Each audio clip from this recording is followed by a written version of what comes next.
नमस्कार दोस्तों। आज हम माध्यमिक शिक्षा मंडल मध्य प्रदेश भोपाल द्वारा कक्षा 12वीं में जो छूट दी गई है परीक्षा फीस की, तो उसके लिए हम आवेदन कैसे करें इस संबंध में वीडियो बनाने जा रहा हूं कक्षा 12वीं के लिए। तो ध्यान से आप लोग देखेंगे और अगर आपको वीडियो अच्छा लगता है तो अपने दोस्तों के बीच में इसे शेयर भी करेंगे ताकि और लोगों को इसकी जानकारी मिल सके। और साथ में अगर चैनल को सब्सक्राइब नहीं किए हों तो कृपया चैनल को सब्सक्राइब कर दें। तो आगे चल मैं फिर पूरा वीडियो बताने वाला हूं कि कैसे कक्षा 12वीं के परीक्षा शुल्क में हम छूट संबंधी काम कैसे करेंगे। तो मैं मोबाइल से ही इसको भी बना रहा हूं, इस वीडियो को भी। तो सबसे पहले हम MPBSC की वेबसाइट में आकर के हम उसको ओपन कर लेते हैं। MPBSC ओपन करेंगे तो इस तरह से आ जाता है और ये आप देखेंगे कि इम्पॉर्टेंट अलर्ट्स में आ गया कि SC/ST विकलांग अथवा संबल योजना में पात्र विद्यार्थियों को परीक्षा शुल्क में रियायत हेतु सुविधा उपलब्ध करा दी जाएगी।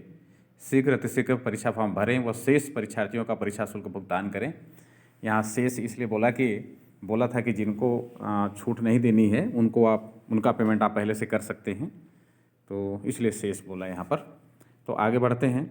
जैसे हम आगे बढ़ेंगे कुछ और ऑप्शंस यहाँ पर आ गए हैं। तो ये सब पहले का है, इस सबको आप पढ़ चुके हैं, इसके बारे में जान चुके हैं। तो हम सीधे आगे बढ़ते हैं, इसको भी बंद करते हैं। और जैसा कि हम जानते हैं कि हमें लॉगिन करना पड़ता है अपने विद्यालय के संबंध में कुछ करने के लिए, तो मैं आगे आता हूँ लॉगिन के लिए। और जैसे लॉगिन में आते हैं तो यहाँ पर देखेंगे कि हमको यहाँ से लॉगिन करना रहता है। ये यूज़र नेम, तो यूज़र नेम वही होता है, अपने विद्यालय का मान्यता कोड है, वो सब आप इसको समझ गए हैं। आपके सामने यहाँ पर मैं लॉगिन कर रहा हूँ और लॉगिन करने के बाद में महत्वपूर्ण संदेश आ जाते हैं। स्वाध्यायी परीक्षार्थियों के परीक्षा आवेदन पत्र भरने की भी सुविधा उपलब्ध है इस पोर्टल पर, तो उसे भी हम लोग कर सकते हैं। और जैसे ही अब आगे बढ़ना है हमको, तो बहुत सारे निर्देश यहाँ पर दिए हुए हैं। इन निर्देशों को हम ध्यान से पढ़ लेंगे और आगे बढ़ेंगे। तो जैसे ही हम आगे बढ़ते हैं तो यहाँ पर विद्यालय संबद्धता शुल्क भुगतान संबंधी कुछ टैब्स हैं। ऑनलाइन विद्यार्थी नामांकन फॉर्म प्रबंधन प्रणाली 2020-21 इस संबंध में कोई टैब दिया हुआ है, तो हम इसमें आ जाते हैं। ऑनलाइन परीक्षा प्रबंधन प्रणाली में कक्षा 10वीं एवं 12वीं के छात्रों हेतु ऑनलाइन परीक्षा फॉर्म, तो यहाँ जैसे ही हम इस पर हम टच करेंगे तो आगे हमको मिलेगा परीक्षा आवेदन फॉर्म भरने की प्रक्रिया। तो ये सब प्रक्रिया यहाँ पर दी हुई है, इसको आप लोग इसको पढ़ेंगे, समझते जाएंगे, आगे बढ़ते चले जाएंगे। 5 नंबर में दिया है कि परीक्षा फॉर्म प्रमाणीकरण के साथ ही परीक्षा शुल्क भुगतान में रियायत हेतु पात्र विद्यार्थियों को नियमानुसार शुल्क में छूट का लाभ देने सुविधा उपलब्ध है। इस हेतु आवश्यक जानकारी दर्ज कर उचित विकल्प का चुनाव करें। तो हम लोग इसमें जैसे ही है ये सारा ऑप्शन दिया हुआ है, तो हम लोग आ जाते हैं सीधे परीक्षा फॉर्म के लिए कक्षा 12वीं के संबंध में आ जाते हैं। 10वीं की जानकारी हम दे चुके हैं, तो कक्षा 12वीं में हम जैसे ही आते हैं तो 12वीं का ऑप्शन आता है नियमित विद्यार्थी का परीक्षा फॉर्म पूर्ण करें, प्रमाणीकरण हेतु लंबित पूर्ण परीक्षा फॉर्म करें नियमित के लिए। तो जैसे ही हम यहाँ आगे बढ़ेंगे दूसरे नंबर में आ जाते हैं प्रमाणीकरण हेतु लंबित परीक्षा पूर्ण परीक्षा फॉर्म जो करना है अपने को, तो ये कक्षा 12वीं के लिए नियमित विद्यार्थियों के परीक्षा फॉर्म को प्रमाणित करें। अब इसके लिए देखेंगे कि यहाँ पर बहुत सारे निर्देश दिए गए हैं और यहाँ पर विकल्प भी है, तो इनको आप एक बार पढ़ लेंगे और पढ़ने के बाद ही हम आगे बढ़ेंगे। तो कह रहा है कि एक तो नोटिस जो नीचे दे रहा है इसको हम यहाँ पढ़ते हैं। यदि विद्यार्थी को शुल्क में रियायत दी जा रही है तो समग्र आईडी और संबल आईडी कार्ड वो जो दर्ज करना अनिवार्य होता है, अर्थात ज़रूरत नहीं है। तो ऐसे जो संबल योजना के तहत छूट प्राप्त करना चाहते हैं उनके लिए समग्र आईडी देना है। और हम यहाँ पर एक लाइन और बताना चाहेंगे कि समग्र आईडी जो संबल योजना में जुड़ी है वो शासकीय विद्यालयों के लिए मान्य है। निजी विद्यालयों में संबल योजना के तहत परीक्षा शुल्क में कोई छूट नहीं है। ये यहाँ पर बात मैं स्पष्ट कर देना चाहता हूँ। यहाँ आप प्रमाणीकरण हेतु लंबित पूर्ण परीक्षा फॉर्मों की सूची देखें। इस पर आप जैसे ही आएंगे तो आपको सूची मिलेगी। ये देखिए यहाँ पर ऐसे सूची सबकी मिल गई है और इस सूची मिलने के बाद में हम जैसे ऊपर में ही है एक बताना चाहते हैं ये शिवम पटेल, इसका हम जैसे ही आगे बढ़ेंगे तो देखिए एक ऑप्शन आ रहा है कि क्या परीक्षा शुल्क में छूट लेनी है। तो परीक्षा शुल्क में छूट लेनी है तो आप इस पर जैसे ही टच करेंगे तो इसके और ऑप्शंस आ गए। तो यहाँ जो पहले से सेलेक्ट है नहीं, छूट के लिए पात्र नहीं है।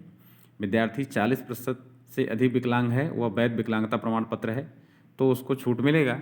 और विद्यार्थी की एसटी वर्ग से है और वैध जाति प्रमाण पत्र है तो उसको छूट मिलेगा। तो यहाँ आपको जो भी है जिस वर्ग में है उसको हम लोग ऐसे टच करके आगे बढ़ते हैं। अब फिर कह रहा है कि विद्यार्थी के 9 अंकों की समग्र आईडी डालिए, वो हमको समग्र आईडी डालनी है जब उसमें छूट देनी है तो, नहीं तो उसमें आवश्यक हमको नहीं है।